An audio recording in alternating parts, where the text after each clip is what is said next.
Think about how often you walk past a Morrisons. It feels like boring, everyday infrastructure. But in 2021, it became the center of a bidding war that pushed its share price up 60% from where it had been trading just weeks earlier. CD&R's final offer was 285 pence per share, valuing the equity at just over £7 billion and the entire business, once you include debt, at roughly £9.7 billion of enterprise value. So what made this supermarket so attractive that a New York private equity house was willing to pay a premium multiple and load it up with buyout debt? Before the takeover battle started, Morrisons shares were trading around 178 pence. That's the so-called undisturbed price, before bid speculation. CD&R's 285 pence final offer represented about a 60% premium. From a public market perspective, Morrisons looked like a classic low-growth UK grocer. Thin margins, intense competition from Aldi and Lidl, and limited excitement around online shopping. Investors were happy to value it on a small multiple, as if it were an ex-growth utility rather than a strategic asset. But here's the interesting bit. When you run the numbers the way a financial buyer does, the picture looks different. That 285 pence bid implied an EV/EBITDA multiple of around 9.1 times based on Morrisons' underlying EBITDA for the year to 31st January 2021, and about 9.4 times if you look at pre-COVID earnings to February 2020. In other words, the public market was happy to leave Morrisons languishing at a lower implied valuation, while a private buyer was willing to re-rate it to roughly 9 times EBITDA, and still believe there was upside. So why did CD&R want it? Well, CD&R is one of the older names in private equity, with a reputation for buy, fix, sell, rather than pure slash and burn. In retail, they'd already been involved in B&M, and had experience squeezing more value out of fairly mundane, low-margin businesses. Morrisons, for them, ticked a few key boxes. A predictable, cash-generative core business. People still need groceries, recession or not. Operational levers to pull. Supply chain, pricing, store format, and convenience rollout. And critically, a balance sheet loaded with real assets, not just goodwill. That asset base meant CD&R could pay a full-price multiple up front, finance a chunk of the deal with debt, and still have options to monetize or refinance assets if needed. The single most interesting part of Morrisons for a finance-minded audience is its property estate. Roughly 85% of its stores were on a freehold basis, meaning Morrisons owned the buildings and land rather than leasing them from landlords. In accounting terms, that meant billions of pounds of property sitting on the balance sheet. In private equity terms, it meant optionality. You can do sale and leaseback deals, sell the property to investors, and lease it back, unlocking cash while keeping the store open. You can refinance the estate, using it as collateral to raise cheaper debt. Or you can selectively redevelop or dispose of sites if the economics stack up. On top of that, Morrisons is unusually vertically integrated.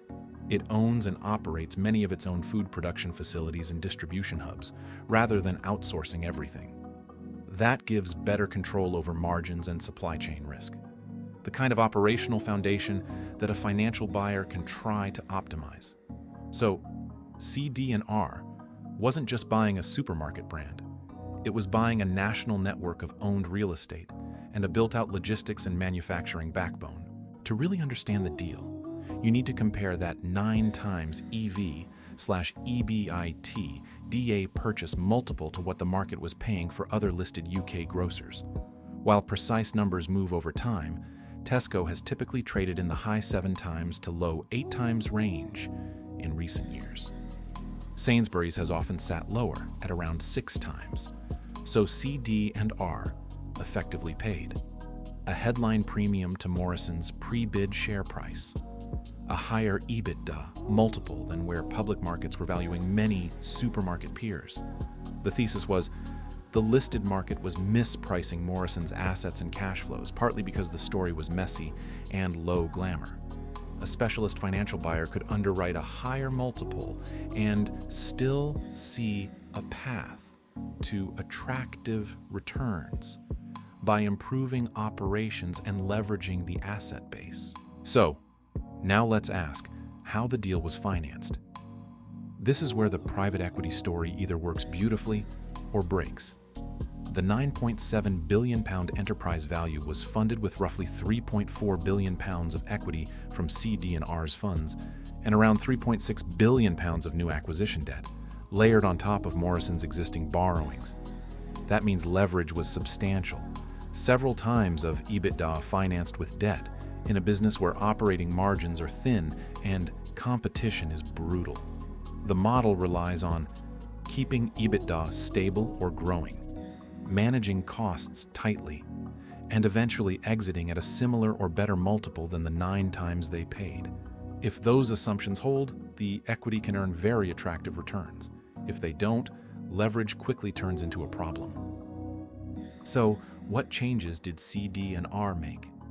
After taking Morrisons private, CD&R focused on classic levers: operational efficiency, streamlining the supply chain and costs; format and channel mix, pushing further into online and convenience where the growth is; balance sheet optimization, selectively using the property estate to improve liquidity via sale and leaseback and refinancing.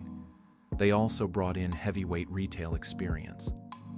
Sir Terry Leahy, the former Tesco CEO and longtime CD&R advisor, played a key role in shaping strategy, signaling that this wasn't a pure financial engineering exercise, at least on paper.